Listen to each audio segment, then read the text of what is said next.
வந்து இந்த ரிப்போர்ட்டை தரப்போறாங்க, அது என்ன சொல்லுதுங்கிறது வந்து தெரியும். இப்ப அவங்களுடைய பார்வையில் என்ன கேட்டீங்கன்னா, இது அரசு நிலம் தான் சொன்னா அதிகாரிகள் பூரா கை கட்ட வேண்டிய சூழ்நிலை வரும். இவ்வளவு நாங்க சிவியரா அதுல வந்து நாங்க வேலை செஞ்சுக்கிட்டு இருக்கோம். ஆனா பொதுமக்களுக்கு 1000 கேள்விகள் இருக்கலாம். அதை பத்தி ஒண்ணும் கிடையாது. இவர் என்ன சைலண்ட் ஆயிட்டாரு? சைலண்ட்லாம் ஆகல. அது குறித்து இன்னும் நாங்க தீவிரமாக போராடி கொண்டே இருப்போம்.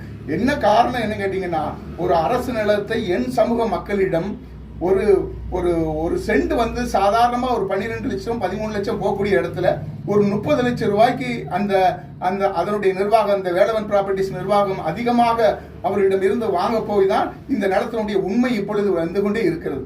கண்டிப்பாக இந்த காணொலி வழியாக நான் ஒரு செய்தியை கொடுக்கிறேன். கண்டிப்பாக இந்த சமூகத்தினுடையோ அல்லது பிற சமூக மக்களோ அந்த இடத்தில் நிலத்தை வாங்காதீர்கள். அது அரசினுடைய நிலம்தான் என்பதில் நாங்கள் உறுதியாக இருக்கிறோம்.